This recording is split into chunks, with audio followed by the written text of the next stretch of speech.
These days, it's not all that uncommon to know of someone with a friendship with an animal. We know of many different examples, and this includes animals who aren't considered large predators. In fact, animals have feelings too.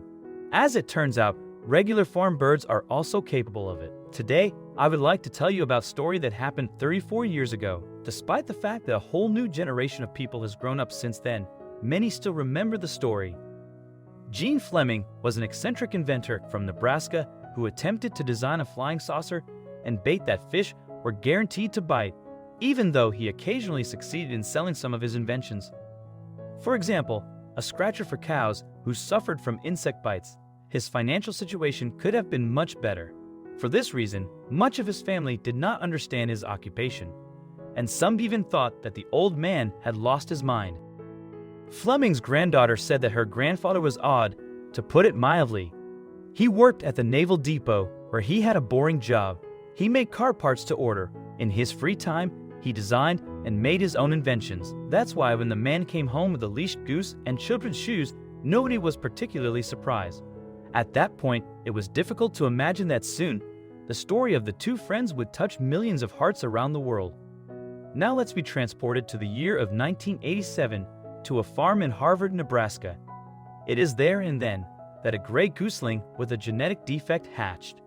He did not have feet, which made it impossible for him to walk or swim.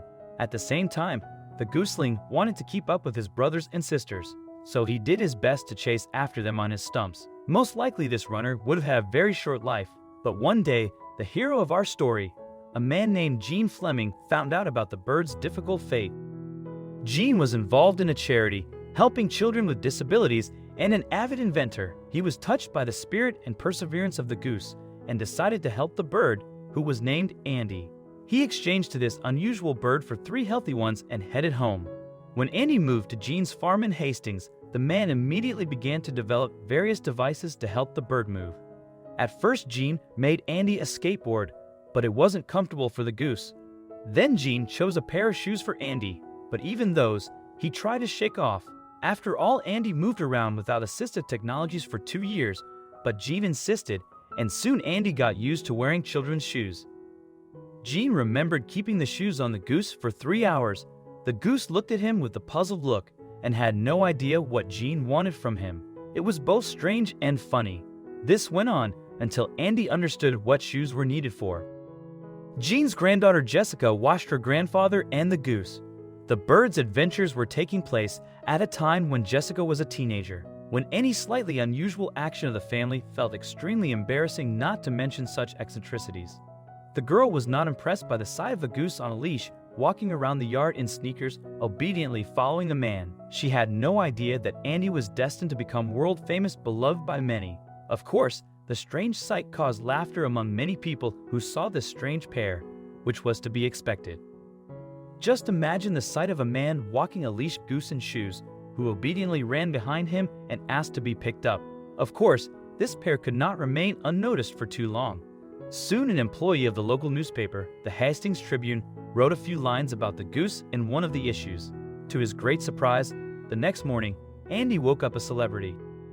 People were touched by the fact that the man did so much only because he wanted to help the goose, and to show people that having a disability was not a death sentence.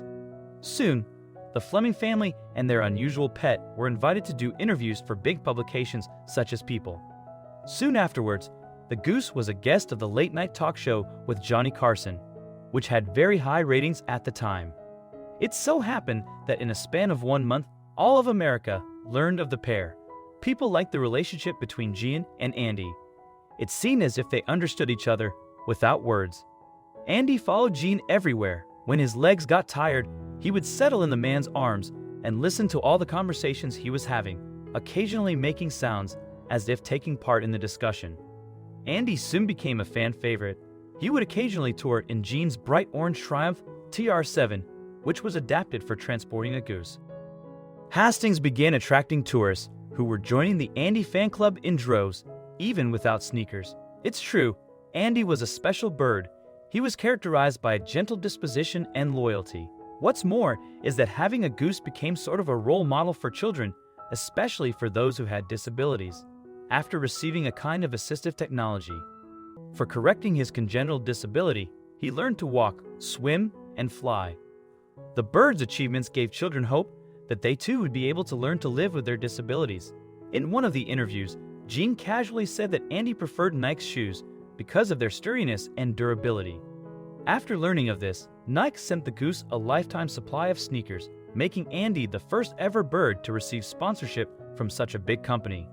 Nike signed a lifetime contract with the pair and sponsored all of their events.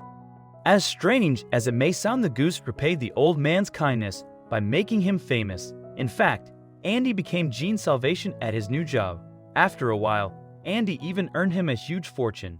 Together, they toured all over Nebraska, libraries, schools, charitable events, and even parades. Everywhere they went, people were amazed by the Goose and shoes and listened to Jean as he explained that having a good life with a disability was possible. Children adored Andy the Goose, and he loved them in return. Envious people always existed, and the Goose's fame was short-lived. On October 19, 1991, a phone rang in Jean's house. A worried voice on the other end of the line asked if Andy was home.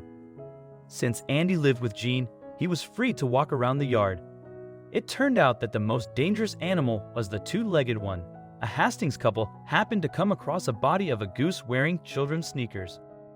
When walking around the local park, the Flemings rushed to the yard to look inside Andy's house, but discovered only a lot of strange footprints. Soon, all national news outlets and tabloids reported on Andy's death. His devoted fans even raised over $10,000 as a reward for catching the predators. Although they were never caught, the death of his pet was a serious blow to Jean. Soon after the bird's funeral, he began to exhibit symptoms of Alzheimer's. According to doctors, Jean's preoccupation with Andy held back the development of the disease, while Andy's death resulted in its swift development. Jean wanted to install a bronze monument on the Goose's grave, but a local granite company donated one made out of black granite instead. It stands in the Flemings' backyard to this. After Andy's disappearance, the old man shut down and spoke to almost nobody. His illness progressed, and he passed away in 1999. A few years after the death of her grandfather, Jessica decided to make a short documentary about the family pet. In search of details and memories, she looked through the family's archives that were somehow related to the life of Andy the Goose. The pair's thousands of fans helped her in whatever way they could. Jessica said that at one point she thought that her granddad was strange, but she now understood that Jean and Andy were an incredible pair of friends. Yet, unfortunately, every story has an ending. Today, thousands of people visit the Goose's memorial, and the story of the pair is well known to this day. Sick children are told the story of a bird who did not have feet, but was able to learn to walk, run, and fly, and even became famous. If Andy could do it, so can the children. In the end, this is the story of an eccentric inventor and a goose who couldn't stand. It seems that they were destined to be together because they were able to charm the whole world.